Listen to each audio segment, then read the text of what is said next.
tu voluntad, sino que todo sea bajo el principio y la dirección de tu palabra. Perdona nuestros pecados, perdónanos, Señor, y ayúdanos a no pecar contra ti. Guarda nuestro corazón, guarda nuestra mente, guarda todo nuestro ser. Que cada día inclinemos nuestro rostro delante de ti, en adoración y súplica por todos los santos y por aquellos que están en eminencia. Pero también que intercedamos por ellos, para que tú tengas misericordia y perdones toda su maldad, Señor. Dirígenos a hacer un culto reverente a ti. Necesitamos cada día que tú nos fortalezcas y establezcas para hacer lo que es honorable a ti. Amantísimo Dios, tú eres el Eterno, el Dios Todopoderoso. No hay quien detenga tu mano para hacer como conviene, Señor. Y por eso descansamos en ti. Estamos confiados y seguros en tus manos, porque confiamos en ti, porque encomendamos nuestras obras y todos nuestros caminos a ti, Señor, porque tú harás, porque nos deleitamos en el Dios que nos ha salvado, en el Dios que nos sustenta, en el Dios que nos guarda. Inclina a ti, Señor, tu oído.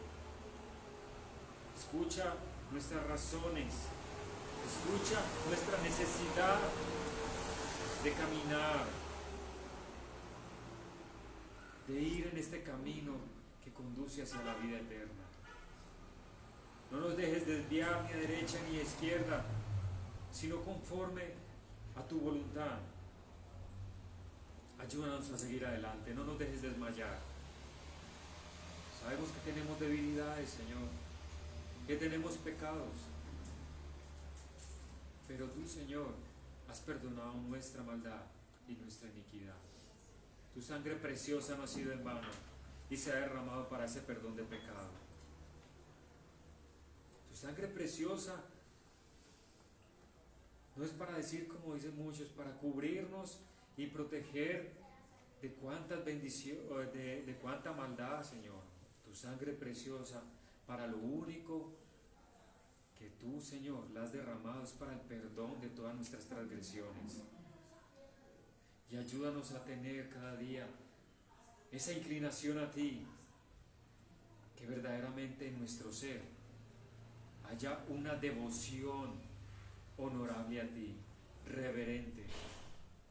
Que en este día tu iglesia haga un culto reverente a ti, Señor. Bendito Dios, queremos orar también por la formación del carácter de Cristo en cada creyente, para que tú seas transformando la vida de cada creyente que está aquí presente y de cada uno de los que nos ven por vía virtual. Oramos, Señor, para que seas avanzando el reino de Dios en la vida de cada uno de ellos. Te necesitamos. Necesitamos que nuestras vidas crezcan en santidad. No es una santidad de una moral, es una santidad que va creciendo en nuestro interior a través del conocimiento de tu palabra. Y que seamos diligentes para continuar en este proceso también, Señor, de esta obra que tú empezaste, Señor, de esta obra que tú iniciaste y la perfeccionarás hasta el día de Jesucristo. Queremos orar en especial por la Iglesia Bautista El Salvador y por su pastor Anderson Caviedes, Señor. Oramos por esta amada iglesia, nuestros hermanos que se reúnen, que quieren guardar tu palabra, que quieren seguir adelante por la obra de este pastor, Señor, para que tú le des fuerzas de búfalo y no desmaye ante el cuidado de estas ovejas que necesitan de un pastor conforme a tu palabra. Pero por eso tú eres el pastor, Señor, y tú no dejarás que se pierdan estas ovejas que son tuyas. tú guardarás a cada una de ellas, así como nos has guardado a nosotros. Te damos muchas gracias, oh bendito Dios. Y vamos a la lectura de tu palabra, donde reverentemente nos colocaremos de pie en adoración y exaltación. Y vamos a leerla, Señor, dirigidos por Mateo, en la lectura del Salmo 119, versículo 25 al 32. Así dice la palabra de Dios. Postrado estoy en el polvo, dame vida conforme a tu palabra. Tú me respondiste cuando te hablé de mis caminos. Enséñame tus decretos, hazme entender el camino de tus preceptos y meditaré en tus maravillas. De angustia se me derrite el alma, susténtame conforme a tu palabra. Manténme alejado de caminos torcidos, concédeme las bondades de tu ley. He optado por el camino de la fidelidad, he escogido tus juicios. Yo, Señor, me apego a tus estatutos, no me hagas pasar vergüenza. Corro por el camino de tus mandamientos, porque has ampliado mi modo de pensar. Amén. Amén. Y en la misma forma en que estamos, vamos a tomar nuestros signarios y vamos al himno número 9.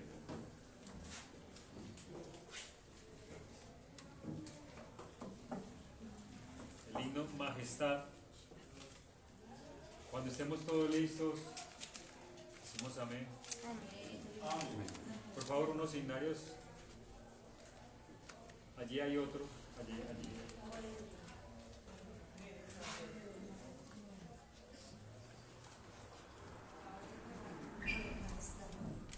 Himno número 9.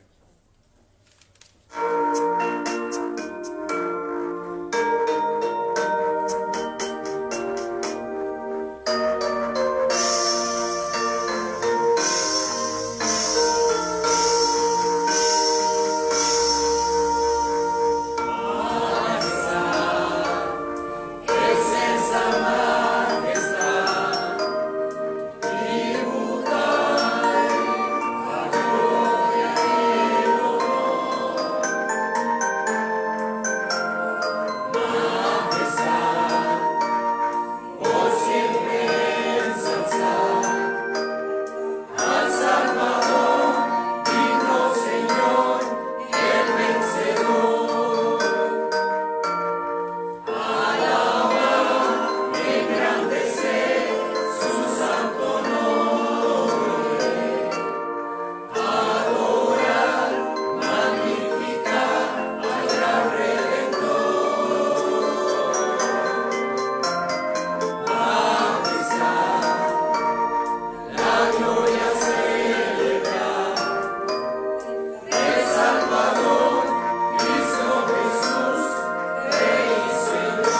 al único Dios omnipotente rendimos majestad, todo honor, toda gloria.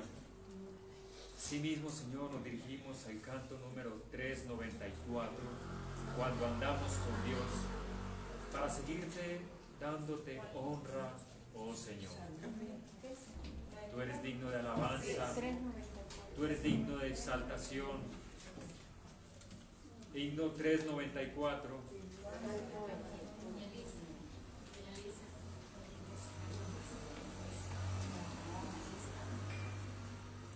Cuando andamos con Dios, ¿estamos listos, iglesia? Amén. Amén.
Que tú has trazado para andar en tu luz, para que nuestro camino sea iluminado cada día y no tener tropezadero allí, Señor. Obedecerte a tu voz, obedecer a tu palabra, obedecer a los dichos de tu boca. Te damos gracias, oh bendito.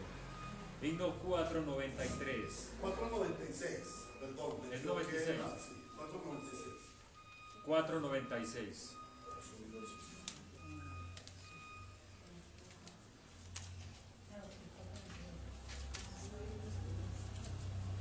Sí, 496. ¿Has oído, Señor? Amo al Señor, pues han oído mi voz y mis súplicas. No debemos dudar, aunque en el himno sea una pregunta, no debemos dudar de que nuestras oraciones son escuchadas.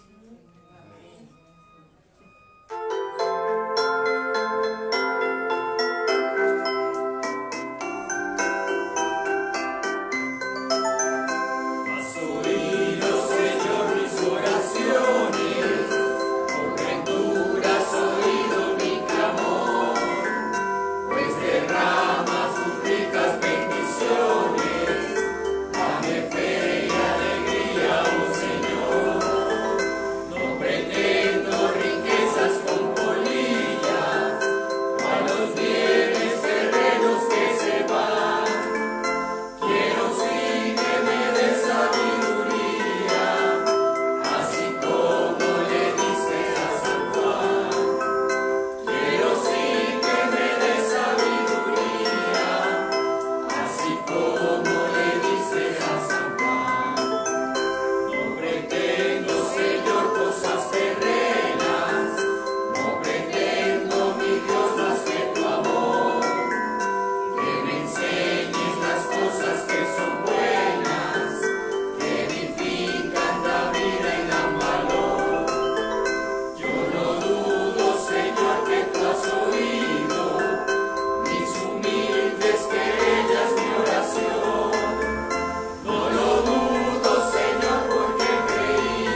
contigo en aquellas mansiones que tú fuiste a preparar para los que te aman. Amén. Gracias, oh bendito.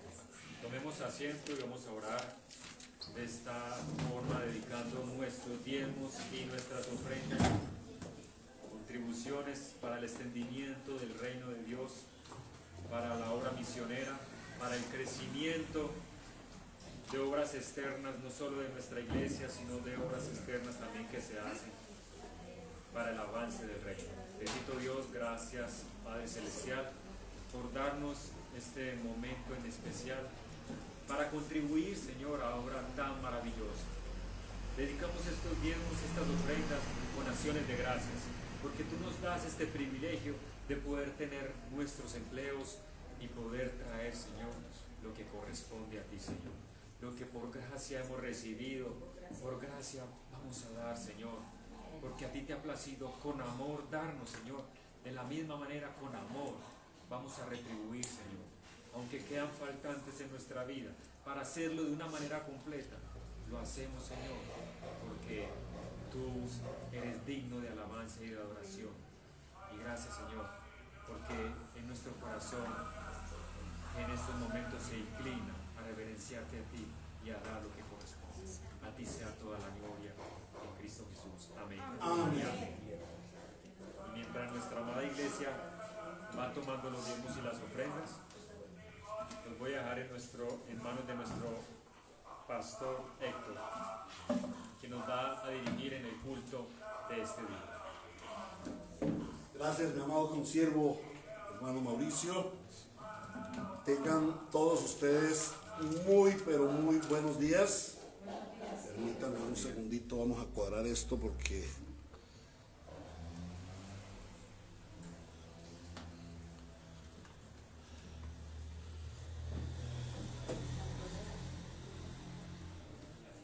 Bueno, espero que nos veamos mejor allá. Un saludo a todos los hermanos, a nuestra hermana Vilma, que ha sido fiel a las transmisiones, a la hermanita Ángela Montoya, que hoy nos encuentra en el culto presencial, y bueno, a todos los hermanos que nos están siguiendo por el Facebook Live, un saludo muy especial. Pero a nuestros hermanos que están aquí en la iglesia, muy buenos días, reunidos los santos delante del Señor, disfrutando de su presencia, disfrutando de su gloria. Vamos a orar por las ofrendas. Amado Dios, gracias te damos porque tú eres proveedor de tu pueblo, eres Señor de las riquezas de este mundo y te ha placido darnos a nosotros riquezas terrenales para disfrutarlas en el reino celestial, en esta tierra. Pero nos has dado la riqueza gloriosa en Cristo Jesús para disfrutarla eternamente y para siempre. Bendice, Señor, a cada familia aquí representada, a cada dador de alegre, y multiplica en su casa, en su familia, en sus finanzas, para la gloria de tu nombre. Amén. Amén. Bueno, mis amados hermanos, qué lindo día, qué mañana esplendorosa delante del Señor. Debemos regocijarnos, ¿no? Disfrutamos de la gloria, de la presencia del Señor. No es para estar acartonados y la palabra de Dios nos lleva a que disfrutemos de la gloria de nuestro Dios. Entonces vamos a continuar con nuestro sermón, continuando nuestra serie de enseñanzas secuencial expositiva de el Evangelio de Mateo. Hoy retomamos Mateo 26, versículos 69 al 75. Mateo 26, 69 al 75. La unidad de pensamiento es Pedro niega a Jesús 3 veces. Y el título para el sermón de hoy es la obstinación que empuja al pecado. El segundo sermón de esta unidad de pensamiento, la obstinación que empuja al abismo del pecado. Oremos pues, hermanos, para Mateo 26, 69 al 75. Oremos para recibir la palabra del Señor. La palabra de Dios es espiritual y nosotros aún estamos en ese cuerpo de carne, y a veces queremos hacer oídos sordos o corazón duro u ojos que no ven. Pero la palabra de Dios viene a transformar nuestras vidas, y por eso debemos orar para que sea el Espíritu Santo obrando de una manera especial, sobrenatural, poniendo su palabra espiritual en nuestro ser, que transforme nuestra mente, en nuestro corazón. amado Dios y Rey celestial, tú eres todopoderoso, grande, majestuoso, y nos has dado tu palabra de verdad para que se afinque en nuestros corazones. Tú has sembrado la semilla de la palabra, porque viste en nosotros o nos diste el amor para hacernos un terreno fértil para sembrar tu palabra y que dé fruto a su tiempo. Hoy día tú quieres expresarte a tu pueblo. Lo más importante de este texto es que te vamos a conocer a ti, el único Dios verdadero, y a tu Hijo Jesucristo, a quien has enviado. Y por el Espíritu Santo tú nos das sabiduría, como cantábamos en el himno. Dame sabiduría como se la diste a San Juan, Señor. Danos la sabiduría para entender el santo texto. Danos por el Espíritu Santo ojos abiertos, oídos despiertos, para que tu palabra haga fortaleza en nuestro corazón, derribando todo pensamiento que es contrario a Cristo. Hoy queremos venir, Señor, en disposición de corazón para escuchar tu santa palabra. Habla a tu pueblo, que tu pueblo escucha. Dirígenos, Señor, en tu palabra para que seamos edificados, fortalecidos en la fe. Pero también clamamos por aquellos que aún no han escuchado el Evangelio y que tú les das la oportunidad de oír este mensaje para que escuchen la voz de Dios y sean transformados y pasen de muerte a vida. Gracias te doy, Señor, porque me has usado en el santo ministerio de exponer tu palabra a este tu siervo indigno, indocto, insuficiente, pero que tú me has llenado de tu Espíritu Santo para poder exponer sabiamente la palabra, y no para que la gloria sea mía, sino sea tu nombre, en Cristo Jesús. Amén y amén. Leemos la palabra del Señor, Mateo 26, 69 al 75, en el nombre del Padre, del Hijo y del Espíritu Santo. Así dice el Señor a su iglesia en esta mañana. Mientras tanto, Pedro estaba sentado afuera en el patio y una criada se le acercó. Tú también estabas con Jesús de Galilea, le dijo. Pero él lo negó delante de todos diciendo, no sé de qué estás hablando. Luego salió a la puerta donde otra criada lo vio y dijo a los que estaban allí, este estaba con Jesús de Nazaret. Y lo volvió a negar jurándoles, a ese hombre ni lo conozco. Poco después se acercaron a Pedro los que estaban allí y le dijeron, seguro que eres uno de ellos, se te nota por tu acento. Y comenzó a echarse maldiciones y le juró, a ese hombre ni lo conozco. En ese instante cantó un gallo. Entonces Pedro se acordó de lo que Jesús había dicho, antes de que cante el gallo me negarás 3 veces. Y saliendo de allí lloró amargamente. Palabra de Dios. Hace unos días, hace un mes o 2 meses, un famoso apologista cristiano, de quien no menciono su nombre, no vale la pena, fue descubierto en pecados escandalosos, y eso se formó una explosión en las redes, especialmente en las redes. Era muy conocido en las redes este varón, y la iglesia se escandalizó. Algunos lo proscribieron, le quitaron la salvación, en fin. Y el mundo se burló. Esta caída o este descubrimiento de la vida doble que llevaba este hombre hizo que la iglesia cayera en burlas de la gente. Pero no es solamente él. A lo largo de toda la historia hemos escuchado de hombres de Dios, verdaderos hombres de Dios, que han caído en pecados escandalosos. Y creo que encontramos, o sea, el Señor nos muestra que encontramos en el apóstol Pedro, allí queda registrado en la Biblia, el apóstol Pedro, apóstol prominente, líder de la iglesia en su época, lo vemos cayendo en el pecado, en un extremo pecado, en un escandaloso pecado. ¿Qué es pecado escandaloso? La negación del Señor Jesús. A veces decimos, no, pero fue que negó al Señor Jesús, él tenía miedo. No, hermanos. Lo que cometió Pedro fue un pecado en extremo escandaloso. en su época y también en nuestros días para la iglesia hoy. Nosotros nos preguntamos entonces, ¿cómo es que los cristianos llegamos a caer en pecados escandalosos? ¿Por qué un cristiano cae en pecados escandalosos? Y este pasaje nos muestra las causas de la caída del creyente, de la caída en pecado del creyente. En el sermón anterior meditamos sobre los problemas, las fallas del carácter de Pedro. Un asunto de carácter que lo llevó a pecar. Y esas fallas de carácter, como lo vimos, son comunes a nosotros, a todos los creyentes, a todos los santos. Recordemos las tres fallas de ese carácter, del carácter que tenía Pedro, o que tuvo Pedro, y que también nosotros cargamos. La primera fue el orgullo. La segunda fue el doble ánimo. Y la tercera fue la cobardía. Tres fallas del carácter de Pedro que lo llevaron a pecar.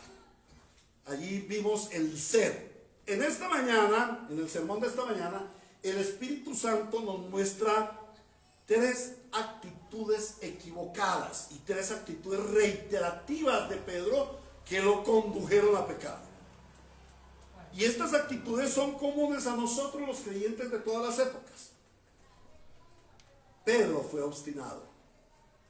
Fue obstinado en primer lugar en su pensamiento. Entonces el primer punto que vamos a ver en el sermón de esta mañana es la obstinación en su pensamiento. El segundo punto vamos a ver la obstinación en su alianza con el mundo. Y en el tercer punto vamos a ver la obstinación en la negación de su identidad o en el desprecio por su identidad. El sermón de esta mañana, lo repito, se titula La obstinación que empuja al pecado, que impele. La obstinación que empuja al pecado, la obstinación de Pedro. La obstinación en el pensamiento, la obstinación en su alianza con el mundo y la obstinación en la negación de su identidad. En primer lugar, el Espíritu Santo nos lleva a ver la obstinación en su pensamiento. ¿Por qué hablamos primero de la obstinación en el pensamiento? Las acciones de un hombre son consecuentes a su carácter. Las acciones de Pedro fueron pecaminosas porque él tuvo un carácter débil, un carácter voluble, un carácter timorato, pecaminoso. Los pecados de Pedro surgieron de su carácter aún no conformado al carácter de Cristo. El hombre hace lo que él es. Si yo soy un hombre airado, si yo soy un hombre en quien Dios el Señor todavía no ha hecho absolutamente su obra de transformarme a un hombre dócil, sino que soy todavía altivo y peleonero, pues hermano, ante cualquier ofensa, ante cualquier agravio, yo voy a pecar con violencia, ¿cierto? Entonces, la maldición no viene sin causa, el pecado no aparece como casualidad, sino que es consecuencia de un carácter no transformado por Cristo. Y las actitudes pecaminosas de Pedro y de todo creyente se originan en la mente. Lo que nosotros pensamos, eso hacemos. Y las actitudes pecaminosas comienzan en una mente dispuesta para el pecado, disponible para el pecado. Una mente ocupada en lo pasajero, en lo mundanal, en las trivialidades de esta vida. Y una mente que está distanciada de lo espiritual y de lo eterno. Hay un viejo dicho común entre nosotros los creyentes cristianos: la mente desocupada es taller del diablo. Mente desocupada, taller del diablo. Y esto fue lo que le sucedió a Pedro. Su mente estaba desocupada, su mente estaba vacía de lo espiritual y estaba llena de lo carnal. Pedro aún no había sido transformado en su pensamiento. Pedro no enfocó su pensamiento en Cristo. Pedro no se centró en el reino de Dios. Pedro no pensó en su llamamiento como apóstol. Pedro no había preparado su mente para someterse al Señor y para resistir al diablo. Por ello cayó. Recordemos que años después de él proviene la frase: resistid al diablo, someteos a Dios, resistid al diablo y él huirá de vosotros. Aprendió la lección y eso es lo que hace el Señor. Pedro no le prestó atención a la advertencia del Señor. Él oyó, pero no escuchó lo que Jesús le había dicho. Conocido este aspecto, similar a algo, cualquier parecido con la realidad es pura coincidencia, ¿cierto? Nosotros oímos, pero no escuchamos. Espositos, ¿cuántas veces la esposa te dice, pero es que tú no me escuchas? ¿Cuántas veces nos dicen, pero es que tú no me escuchas, es que usted no me escuchó? Oímos, pero no escuchamos. Y eso le pasó al apóstol Pedro. Pedro oyó, pero no escuchó lo que el Señor Jesús le advirtió. Pedro fue terco en sus pensamientos porque no hizo un alto para reflexionar en las palabras que el Señor le había dicho. Es un acto de terquedad, que el Señor nos da una palabra y nosotros la pasamos por alto, no nos importa. Es un acto de terquedad no prestarle atención a lo que el Señor nos habla, hacer un freno y reflexionar, pensar. Pedro, dominado por sus pasiones, se lanzó irrefrenablemente hacia el pecado. Él no paró. Él estaba al borde del abismo y no paró. El Señor le dijo, Pedro, vas a estar al borde del abismo. Y él no le prestó atención. Pedro no preparó su mente para afrontar la prueba. Pedro no se detuvo a pensar en la advertencia del Señor. ¿Cuál fue la advertencia del Señor? El diablo te quiere zarandear. ¿Sí? El Señor se lo dijo y está en Lucas. El diablo me ha pedido, el diablo os ha pedido para zarandearos. Pero yo he orado ¿para qué? ¿Para que el diablo no los zarandee? No, para que tu fe no falle, no falte, no desmaye. No, Pedro no se dio cuenta de lo que lo que estaba sucediendo era una acción del diablo. El Señor se lo advirtió. El diablo lo va a zarandear, mijo. También el Señor les dijo cómo iba a ser la zarandeada. Él le dijo, esta misma noche ustedes me abandonarán, porque está escrito, heriré al pastor y se dispersarán las ovejas del rebaño. Iban a pasar por la prueba. El Señor iba a herir al pastor. No era el diablo no hirió al pastor. El diablo no tiene ese poder. Quien hirió al pastor fue el Señor, el Padre. El Señor Jesucristo fue llevado a la cruz por el Padre, no por el diablo. Entonces, el Señor les dijo, heriré al pastor y se dispersarán las ovejas del rebaño. El Señor ya lo había advertido. Pedro debería haberse puesto a pensar, ¿qué será eso de que heriré al pastor y se dispersarán las ovejas del rebaño? ¿Qué será eso de que el diablo nos ha pedido zarandearnos? ¿Qué querrá decir el Señor? Y de pronto hacer un alto y decirle, Señor Jesús, no entendemos lo que tú dices. No, él pasó eso por alto. Pedro no se detuvo tampoco a pensar en la solución que les dio el Señor, porque el Señor no solamente les anunció la problemática, sino que les dio la solución. Mateo 26:41. Lo hemos repetido a la saciedad. Estén alerta y oren para que no caigan en tentación. El espíritu está dispuesto, pero la carne es débil. Muchachos, hermanos, el espíritu está dispuesto, porque el espíritu quiere hacer la obra en ti, pero tu carne se resiste, tu carne es débil, tu carne no quiere al espíritu. Y el apóstol Pedro fue advertido, el Señor le dio la solución. Entonces oren.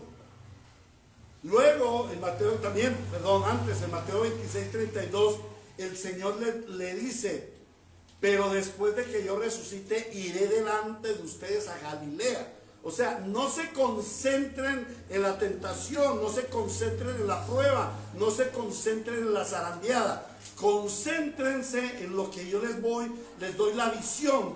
Después de que todo pase, nos veremos en Galilea.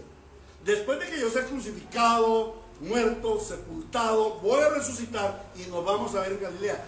Pedro debía haberse puesto a pensar: ¿cómo será eso? Pedro no se detuvo a pensar en las consecuencias de su pecado. Él no dimensionó qué iba a acarrear su pecado.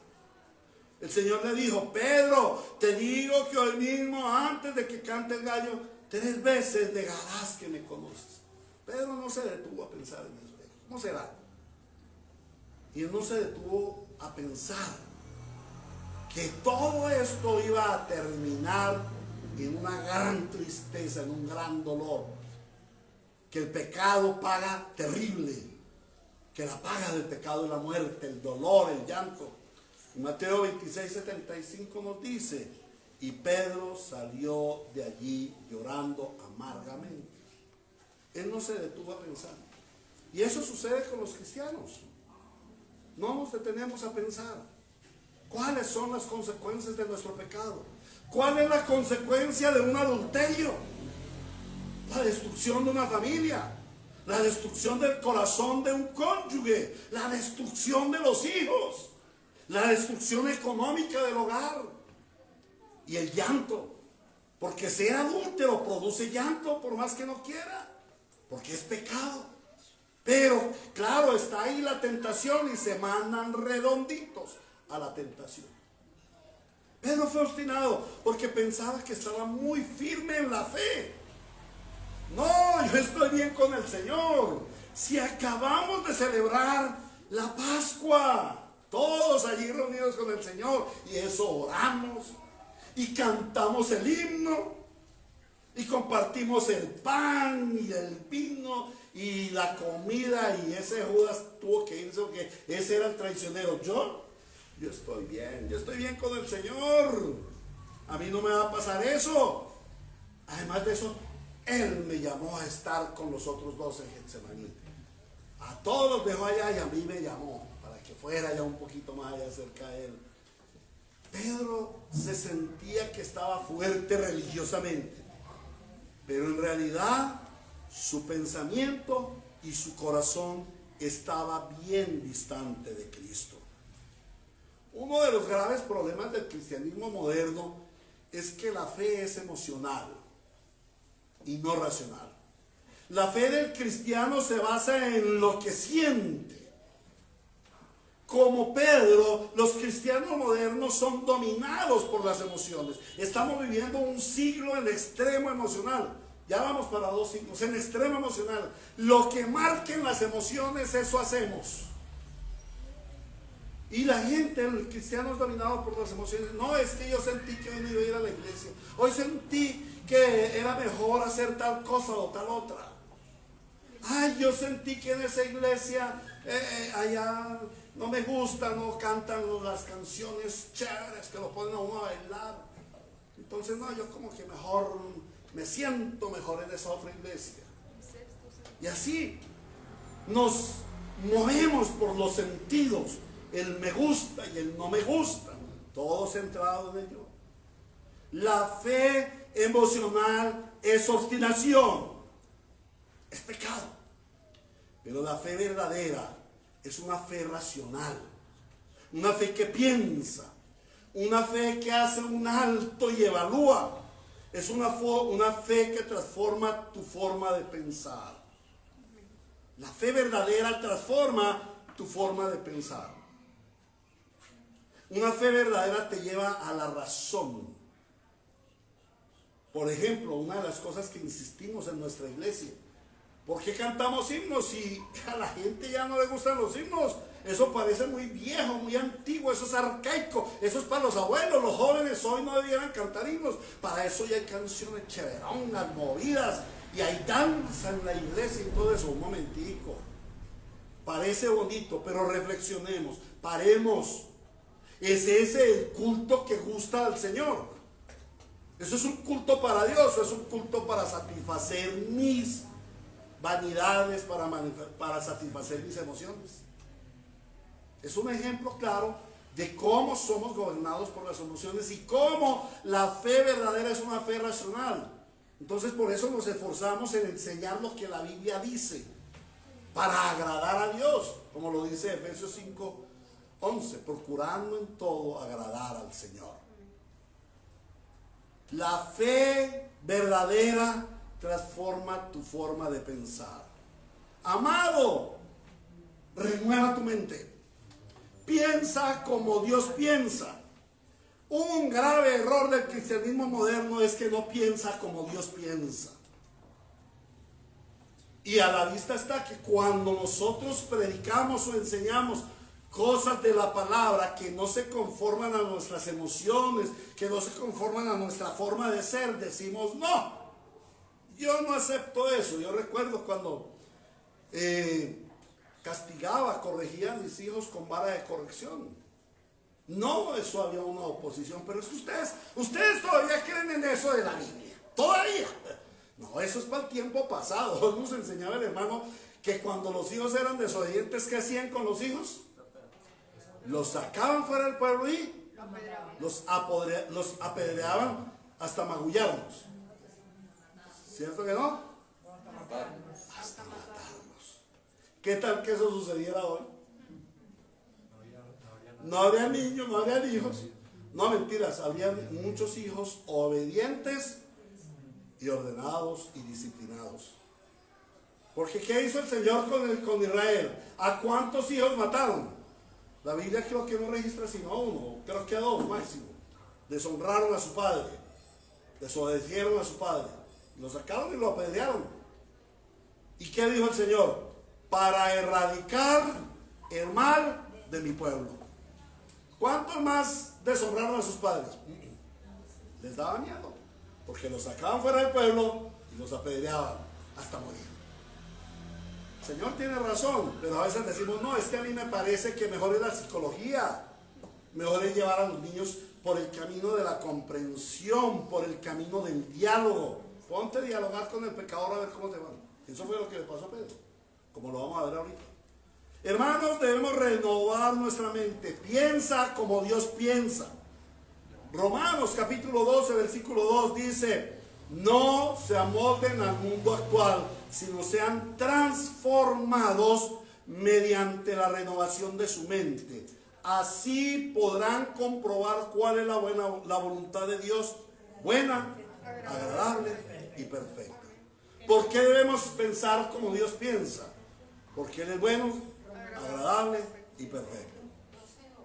El verdadero evangelio produce una mente renovada. Produce la mente de Cristo en ti. La mente de Cristo gobernando tu vida, gobernando tus acciones.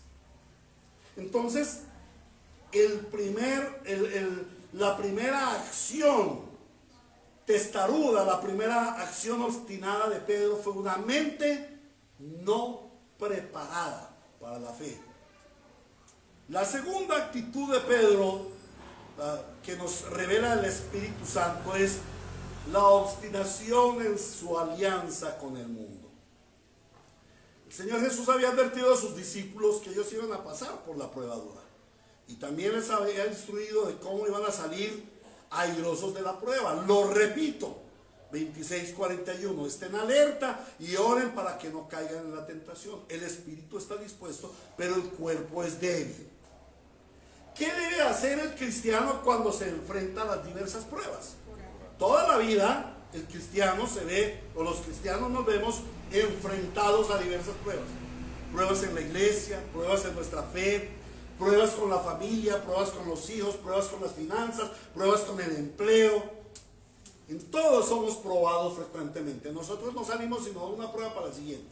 Todo el tiempo estamos siendo probados. ¿Qué debe hacer el cristiano cuando se enfrenta a las pruebas? Bueno, lo que el Señor nos guía. El hombre enfrentado a las pruebas debe hacer lo que el Señor le guía. Por ejemplo, un hombre enfrentado a la prueba, a la tentación del adulterio. Una vecinita sabrosita, coqueta. ¿Qué dice el Señor en su palabra? Por tanto, dejará el hombre a su padre, a su madre, se unirá a su mujer, y los dos serán una sola carne, y lo que Dios unió, el hombre no lo puede separar. Y dice el Señor, que lo vamos a ver próximamente, nos lo va a enseñar el hermano Mauricio: no adulterarás. ¿Qué debe hacer el cristiano? Lo que el Señor nos guía a hacer. Pero finalmente, ¿qué terminamos haciendo cuando pasamos las pruebas?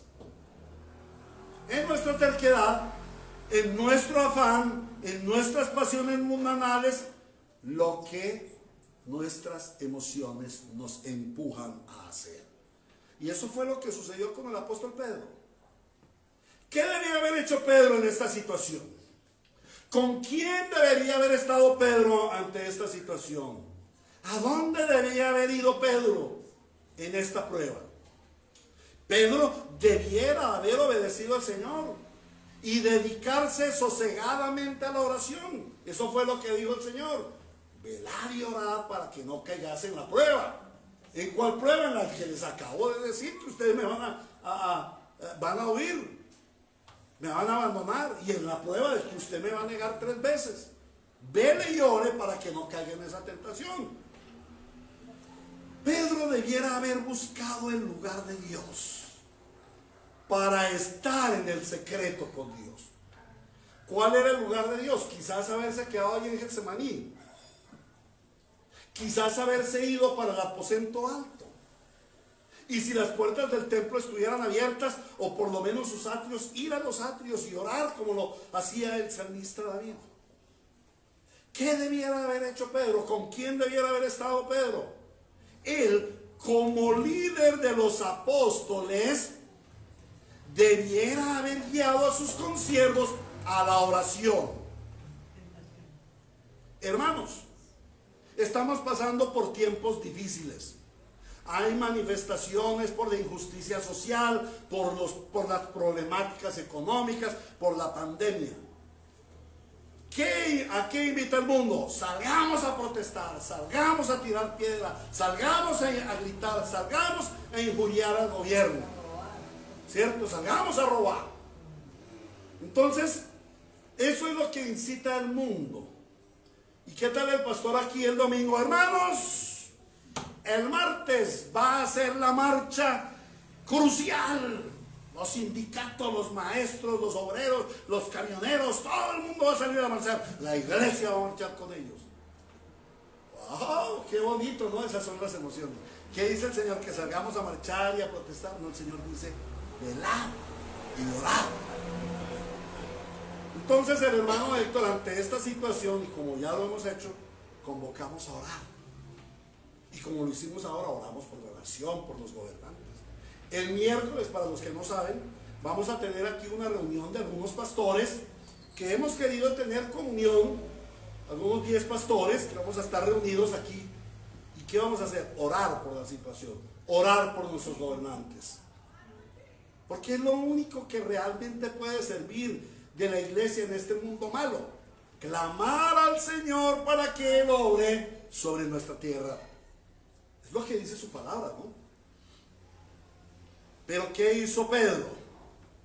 Pedro actuó obstinadamente y salió corriendo allá a la distancia, mirando a ver qué iba a pasar. Procuró a toda costa entrar en el edificio donde estaba Caifás y los ancianos. Hermanos, acción sin oración es pura obstinación. Cuando usted se queda sin empleo, ¿qué es lo primero que hace? Llena hojas de vida y pasa hojas de vida a diferentes lugares. Y del primer empleo que le salga, sale y se va con ese empleo. Muchos hermanos, y son ya varios que han estado aquí, y me piden: pastor, ore por un empleo, necesitamos empleo. Y oramos por el empleo. Y resulta que el hermano pasa hojas de vida y justico le tocó la hoja de vida que lo lleva para otro lugar. Le tocó la hoja de vida que tiene que abandonar a su familia, que no vuelve a la iglesia. Y ese escoge. ¿Por qué? Porque ellos no oraron, no sometieron su voluntad a la del Señor. El pastor oró, pero ellos no oraron. Hermanos, actuar sin orar es pura obstinación. Y eso fue lo que hizo Pedro, actuar sin orar. Pedro se fue y entró al edificio del sacerdote Caifás. A la mala prácticamente.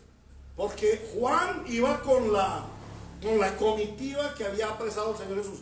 Juan no abandonó al Señor, él iba con el Señor Jesús. Y cuando todos entraron, Juan también entró, porque dice uno de los evangelios que él era pariente del sumo sacerdote, que él era en cierta forma pariente del sumo sacerdote. Entonces lo dejaron entrar.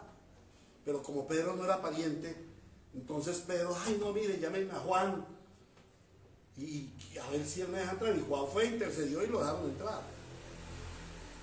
Pedro entró al edificio del sacerdote Caifás, pero en vez de acompañarse de Juan, de estar con Juan, Juan se entró a donde estaban juzgando al Señor.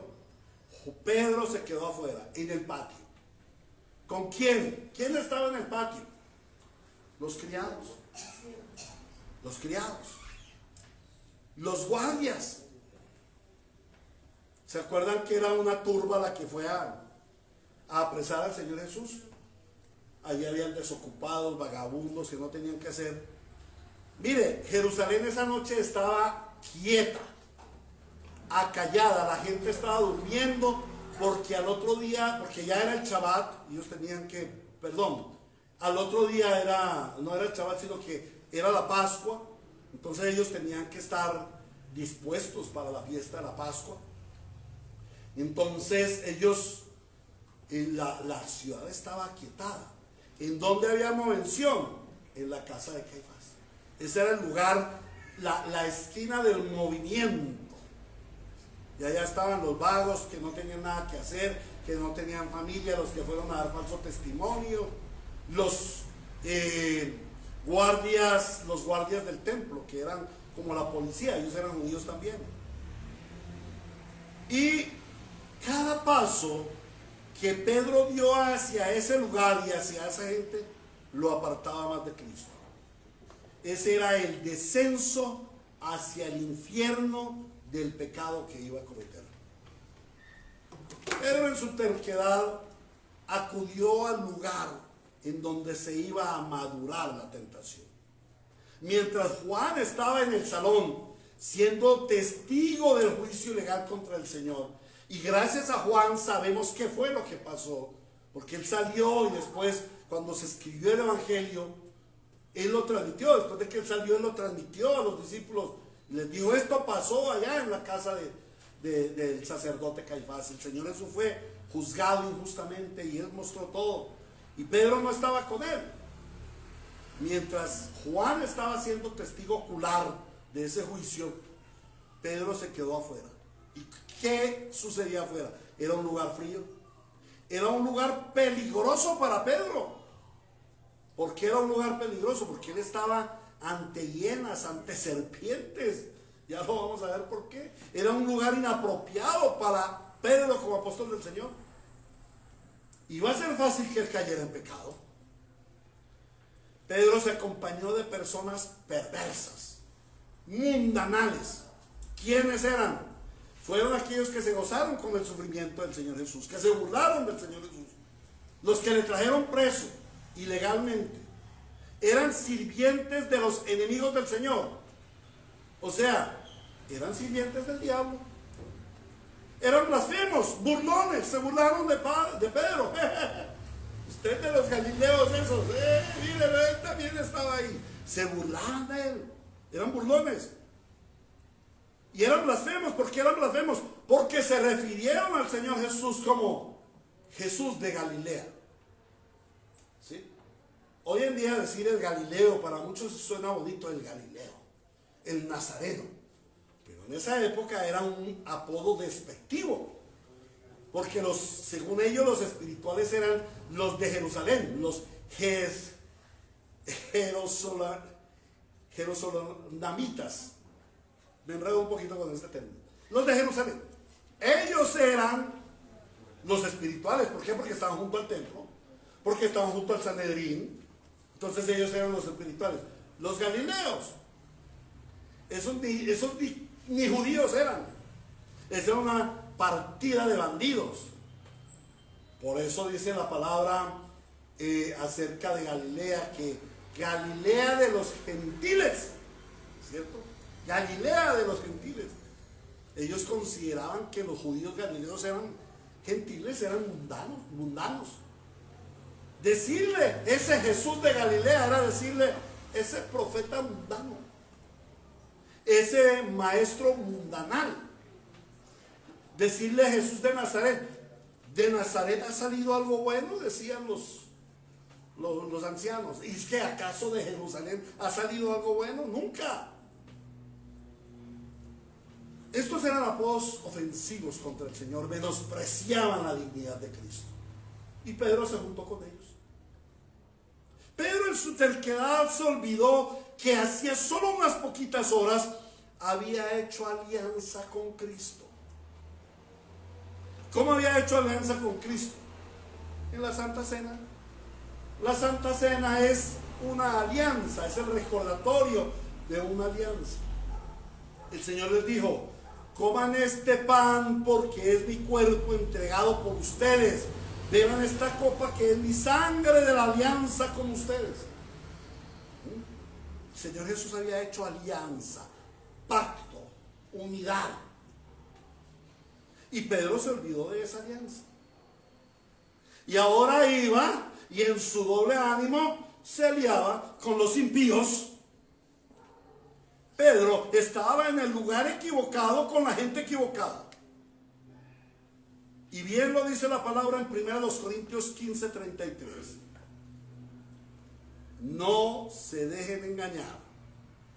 Las malas compañías corrompen las buenas costumbres.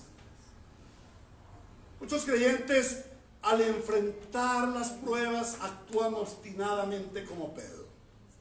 Se olvidan del lugar de Dios y del pueblo de Dios. Aborrecen el consejo de Dios y prefieren al mundo. Hacen alianza con el mundo. Corren a su familia mundanal. Corren a sus amigos mundanales. Y terminan haciendo lo que el mundo les dicta. ¿Y qué les dicta el mundo a sus hijos? Pecado. Los creyentes se alían con el mundo y ¿en dónde terminan? En el pecado. Cuidado, hermanos.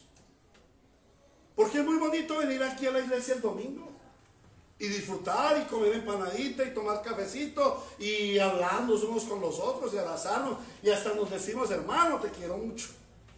Te quiero mucho. Y el domingo, que es el día del Señor completo, pues ahí compartimos almuerzo y todo. Y el miércoles en la oración, pues chévere. Y el resto de la semana, ¿qué? ¿Con quién hacemos alianza? ¿A cuántos se les presentan oportunidades laborales para robar? ¿A cuántos se les presentan oportunidades laborales para adulterar? ¿A cuántos se les presentan impedimentos para adorar al Señor? ¿Cuántos llegan cansados a su casa para no hacer el devocional?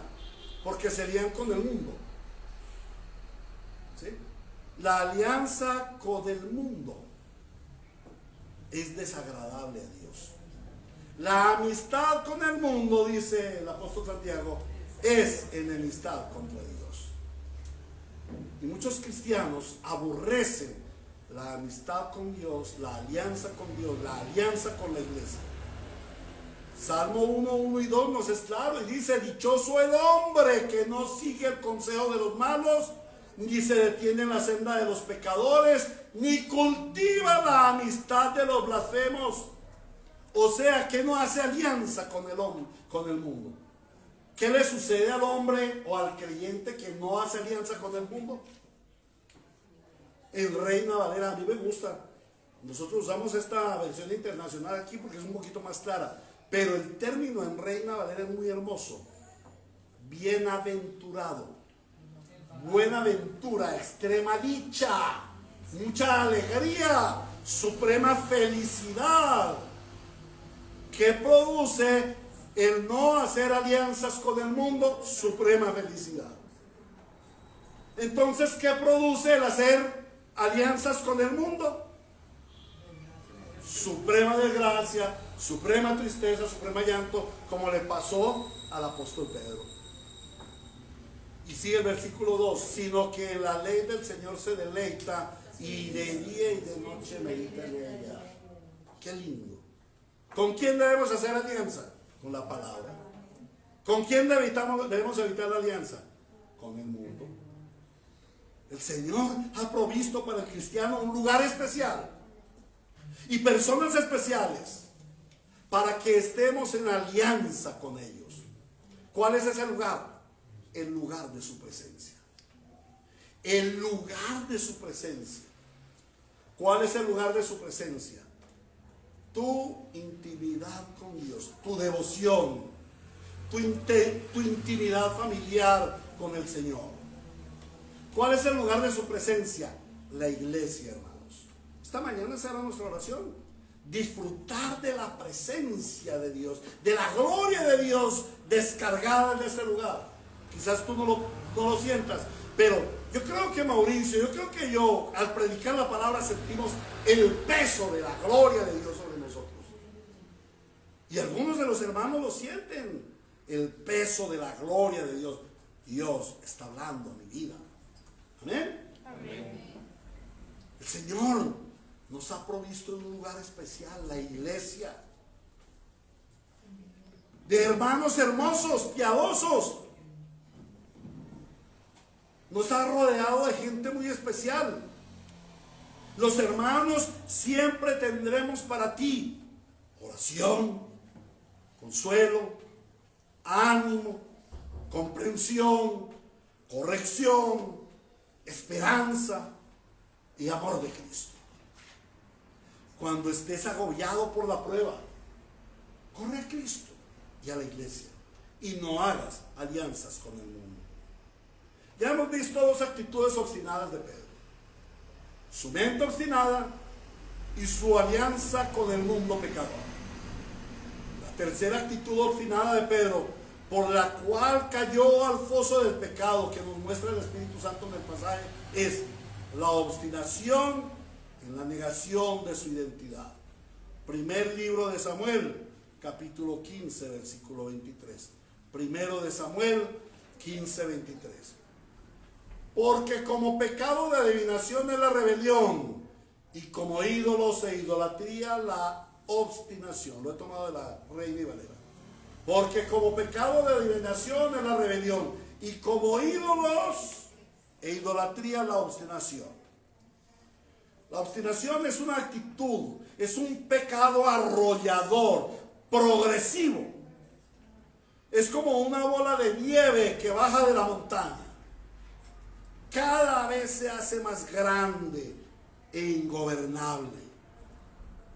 El pecado de Pedro va, por decirlo así, en progreso, aunque es un regreso, en vez de ir en progreso para arriba, es para abajo. El pecado es como la levadura, se crece más y más, como lo veíamos hace 8 días. Pedro se va hundiendo hasta llegar al fondo del cieno de su pecado, hasta llegar al punto de negar al Señor. ¿Y por qué cae tan bajo? Su debilidad de carácter, su cobardía, su falta de preparación mediante las armas espirituales y poderosas en Dios, le hicieron presa fácil de la tentación. Miremos que Pedro no fue perseguido. ¿A dónde vemos persecución contra Pedro? No la hay. Pedro no fue llevado preso, no fue expuesto ante un tribunal hostil donde por lo menos unas 50 personas lo acusaban y lo acusaban y le decían este es y blasfemo. Pedro no le pasó eso. Pedro no asistió ante una turba enardecida en su contra. Pedro no estaba siendo acusado de nada, como le sucedió al Señor Jesús. ¿Qué le sucedió a Pedro? Es que los que estaban con él se dieron cuenta de que él era uno de los discípulos.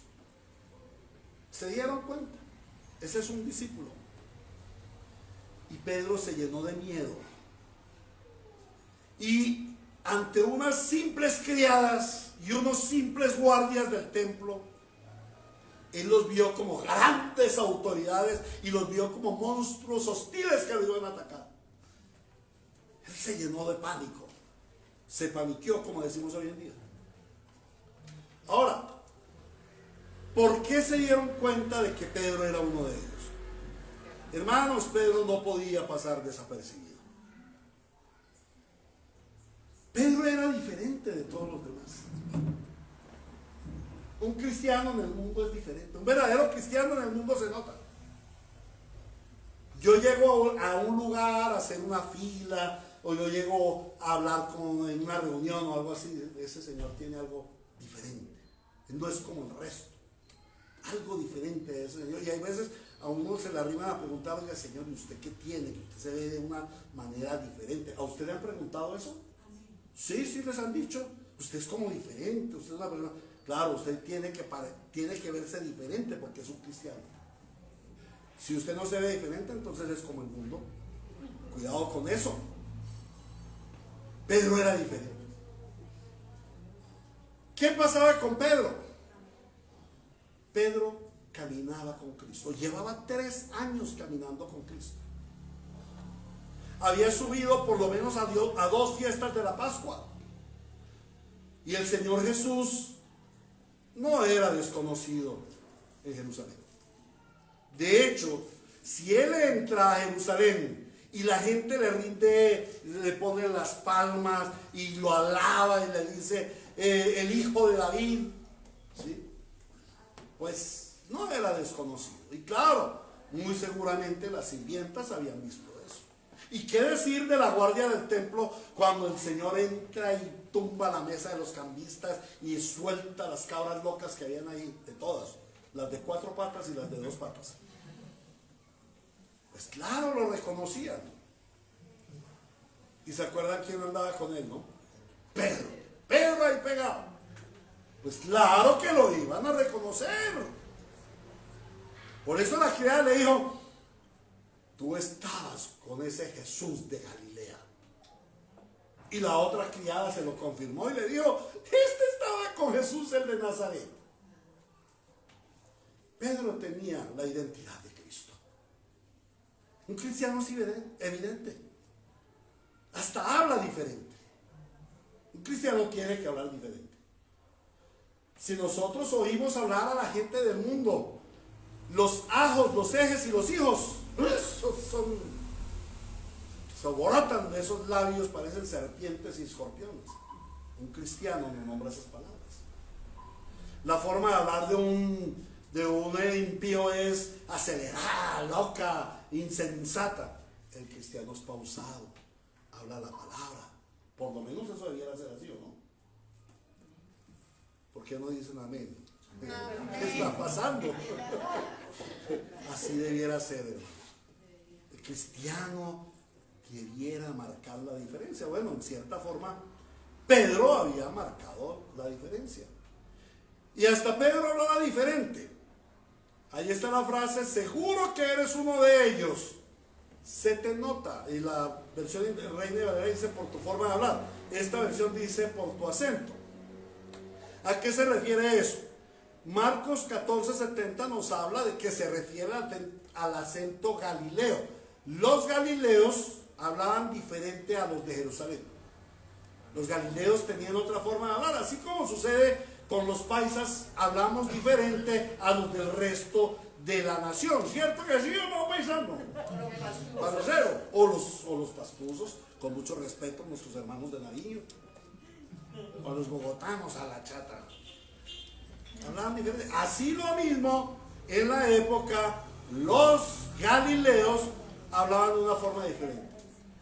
Pero yo creo que aquí el Señor también nos habla un poco, que a pesar de que se refiriera al acento de Galileo, yo creo que también tenía que ver con su hablar cristiano. Porque el hablar cristiano tiene que ser diferente. Debe ser un hablar lindo, poético, hermoso, dulce. Un hablar que construye, que edifica, que ama, que consuela, que levanta.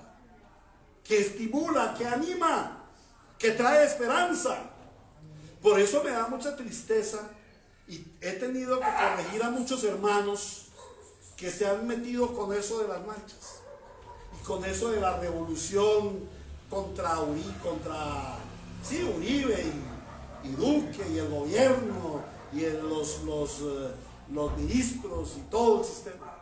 Y abajo, y sí, que viva la revolución. ¿Qué están diciendo? Viva el caos, viva el desorden, vivan los muertos, vivan los muertos no, sino que haya más muertos y todo ese tipo de cosas.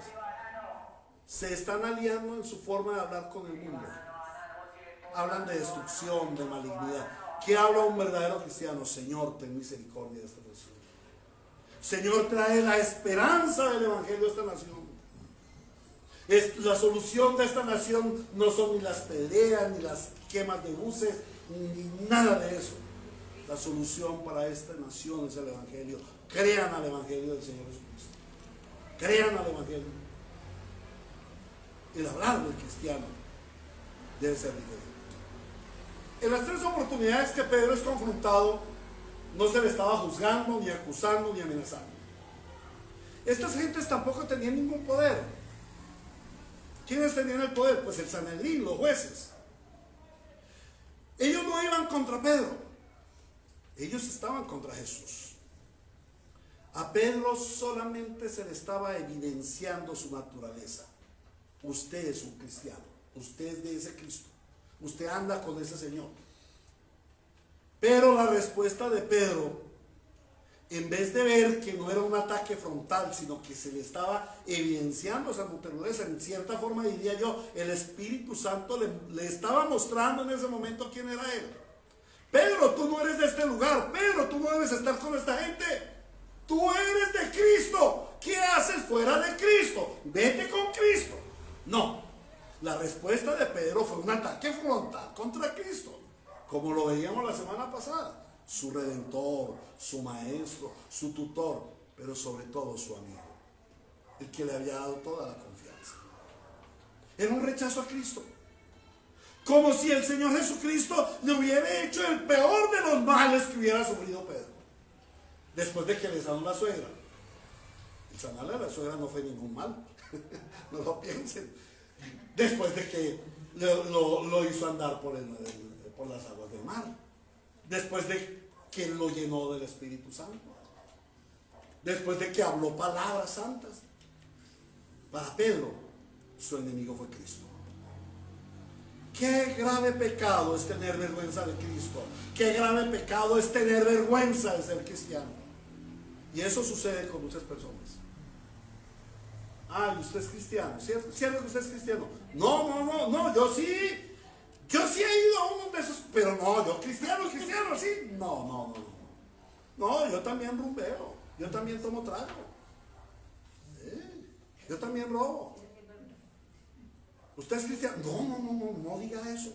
No, yo una vez sí me invitaron por un culto de esos evangélicos, pero no, yo cristiano no soy. Qué vergüenza. Qué pecado, es sentirse avergonzado de la fe. Eso solo lo hace una mente obstinada, un corazón obstinado. Pedro, en su obstinación, ¿qué hizo? Rechazar la nueva identidad dada por Cristo. Él despreció la regeneración, el nuevo nacimiento, la fe, el arrepentimiento dado por Cristo. Y Pedro renuncia por 3 veces a esa nueva naturaleza que le fue dada por Dios al seguir a Cristo. ¿Quién llegó a ser Pedro en ese momento? Un hombre sin identidad. En primer lugar, él no se identificaba con aquellas gentes.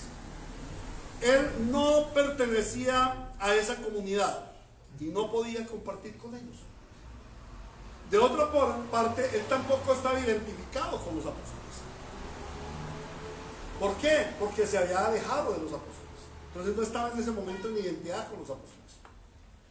Pero lo peor de todo era que estaba renunciando a la verdadera y más importante identidad, su naturaleza espiritual, el ser hijo de Dios, el ser un discípulo de Cristo, el ser un santo redimido. Pedro estaba renunciando al reino de Dios, renunció a su naturaleza espiritual, santa y eterna. ¿Quién era Pedro en ese momento? Nadie. Pedro, al negar al Señor y negar su fe, perdió todo lo que tenía. No solamente pecó contra el Señor, sino que pecó contra sí mismo.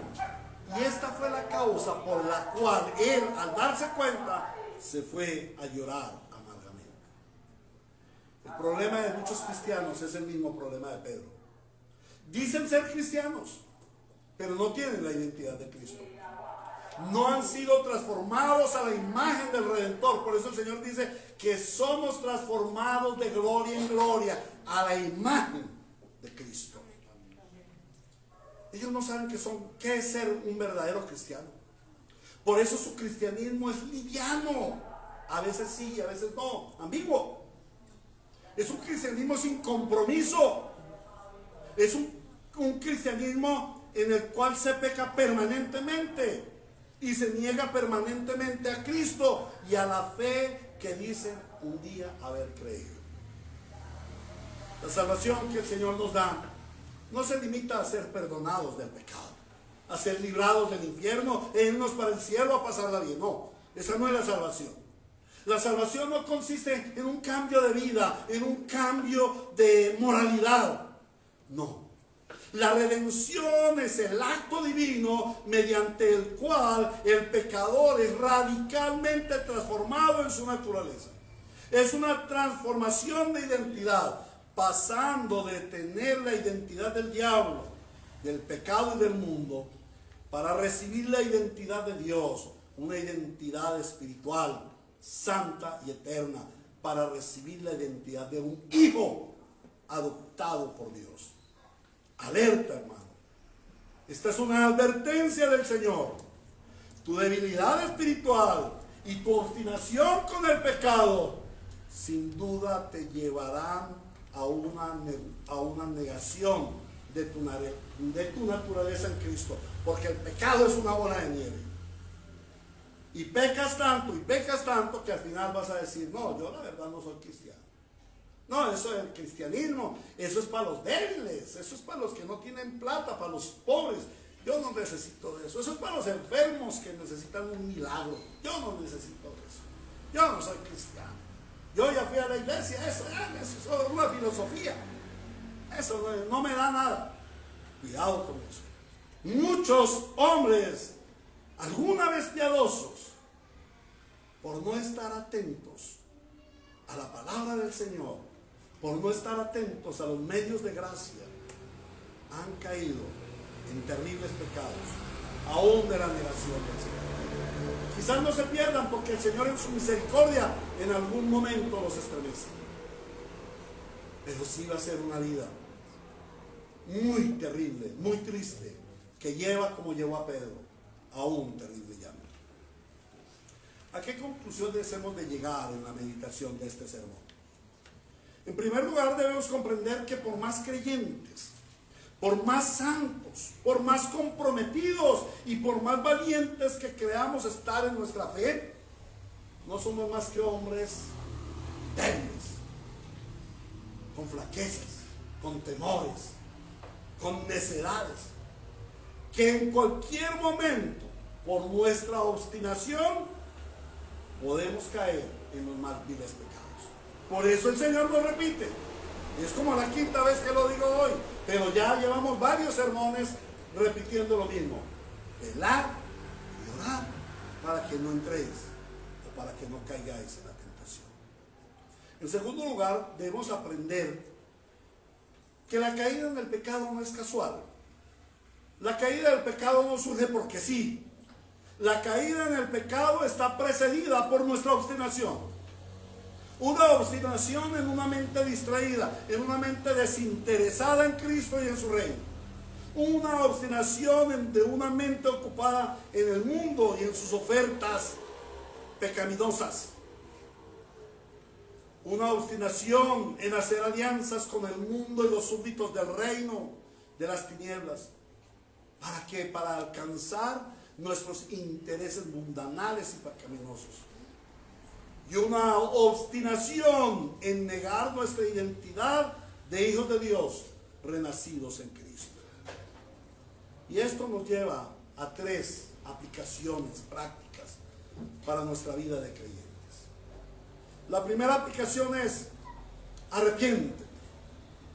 Arrepiéntete por tu obstinación. Porque si te miras al espejo de la palabra, si te expones a la luz del Evangelio, vas a ver que has tenido en muchos aspectos de tu vida una mente, un corazón obstinado. Arrepiéntete y somete a Cristo tu mente y tu corazón, que han estado obstinados con los deseos de la carne, la codicia de los ojos y la vanagloria de la vida. Pero recordemos, arrepentimiento es un cambio de actitud. Entonces, ¿cuál es el cambio de actitud? No basta con dejar la obstinación, los deseos de los ojos, los deseos de la carne y la vanagloria de la vida, sino que debes ocupar tu mente en Cristo. Conoce la mente de Dios, conoce el pensamiento de Dios, ámalo, que se ha sembrado en tu vida. Ven a la palabra y que tu mente sea transformada por la palabra de Dios. La segunda aplicación a la que nos lleva este sermón es: acuérdate en todo momento de tu alianza con Cristo y su iglesia. Acuérdate de que tú fuiste llamado a una relación de pacto, a una relación de alianza irrompible con el Señor. Y esa alianza con el Señor te lleva a una alianza con la iglesia. Apártate de todo lugar que te llama a la tentación. Frecuentemente somos llamados a estar en lugares de tentación. Yo recuerdo que hasta hace algún tiempo, al yo llegar aquí, al estar aquí en Medellín, y a veces en esas tardes soleadas, pasaba yo por el centro, cuando el centro era bonito, pasaba yo por el centro y veía como esas bahías, esos balcones, y la gente era tomándose una cervecita, tomándose sus guaritos, y a mí se me hacía la boca agua. Y yo provenía de ese mundo. Y yo quería estar allá. Mi pecaminosidad me llevaba allá. Y sin duda, si me hubiera metido a esos lugares, habría caído en terribles pecados. Cuidado con la tentación de ir al lugar equivocado. No te metas en lugares equivocados. Mira cuáles son los lugares equivocados para ti. A veces puede ser el estadio. A veces puede ser el estadio. Porque a veces en el estadio se idolatra, se adora más a Nacional, a Medellín, que a Cristo. En la mañana para cantar en la iglesia es: oh Señor, y ay Señor, transfórmame, oh Dios. Ah, pero van al estadio y ¡hey, gol Nacional, verde! Y no sé qué, y se cuadran como locos. Cuidado. El estadio no es malo, un partido de fútbol no es malo, pero tu pasión desbordada, que amas más a un estadio, que amas más a un equipo de fútbol que a Cristo mismo, es pecado. Puede ser un claustro, sí, porque te enorgulleces, te jactas del conocimiento y haces del conocimiento algo más importante que Cristo.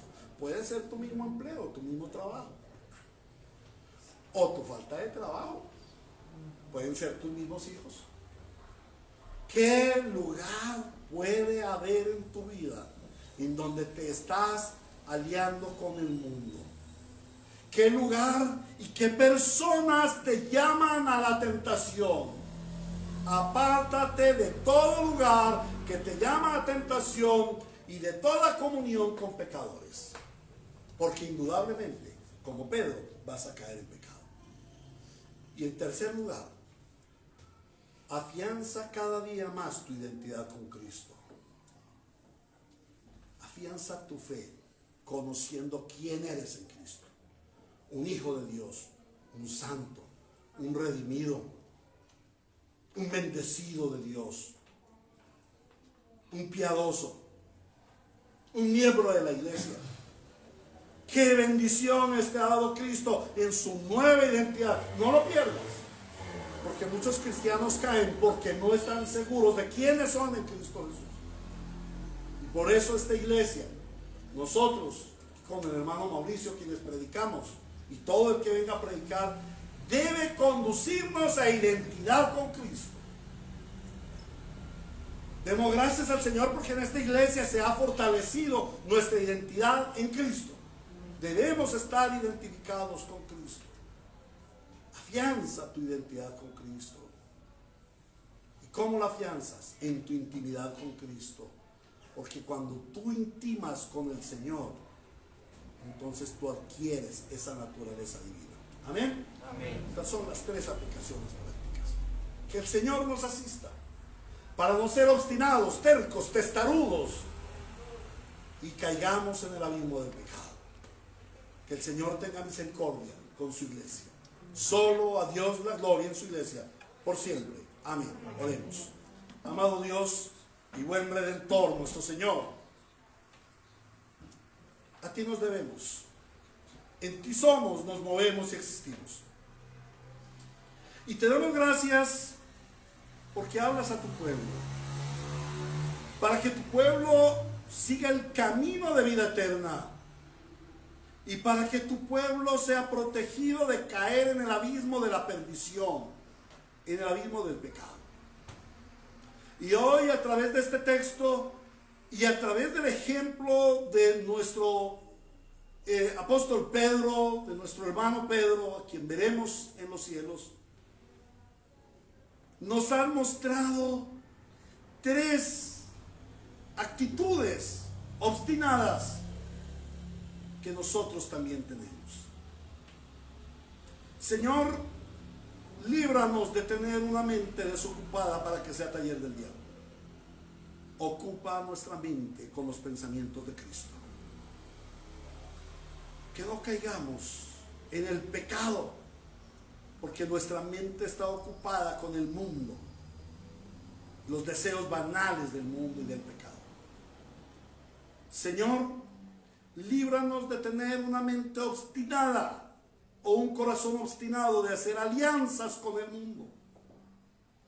Que nuestra actitud no sea buscar al mundo y a la gente del mundo, sino que busquemos la presencia de Dios, el lugar de Dios y el pueblo de Dios para afianzar nuestra relación contigo. Y Señor, líbranos de la obstinación de no reconocer quiénes somos en Cristo, de perder nuestra identidad en Cristo, de ser ambiguos en cuanto a nuestra identidad aquí en la iglesia de cristianos, en el mundo, en el trabajo, en el hogar, en la familia, en las finanzas, un impío. Líbranos de eso, Señor. Que seamos reconocidos, no solamente por nuestra fe, sino por nuestros actos. Pedro fue reconocido por su fe, pero sus actos desdijeron todo lo que con su fe hablaba. Sin embargo, tú le transformaste. Y por eso te pedimos, Señor, que nos traigas a la fe y al arrepentimiento y que nos transformes para que no seamos cristianos ambiguos. Gracias, Señor, porque hablas claramente a tu pueblo y cada día nos fortaleces para tener la identidad fortalecida, la identidad de Cristo fortalecida, para que seamos instrumento de tu gloria y también instrumentos de tu gracia para llevar el evangelio a este mundo perdido y pecador. Ten misericordia, Señor, de aquellos que hoy han oído este mensaje. Háblales a lo profundo de su corazón y conviérteles. Que ellos vean la diferencia entre ser un hijo de Dios y ser un hijo del mundo, pecador y destinado al infierno. Y líbrales, Señor. Líbrales. Porque tu requisito no es que tus hijos no vuelvan a pecar. Tu salvación proviene del santo decreto eterno y del regalo, de la gracia de haber sido escogidos para salvación en Cristo Jesús. Gracias te damos, Señor, porque hoy has hablado claramente a nuestra mente y a nuestros corazones. Te suplicamos que por el Espíritu Santo seamos poniendo por obra lo que hoy hemos aprendido. En Cristo Jesús oramos, para gloria, honor y alabanza de tu santo nombre. Amén y amén. Muy bien, hermanos, mientras nos preparamos para la Santa Cena, ¿tienen preguntas, inquietudes?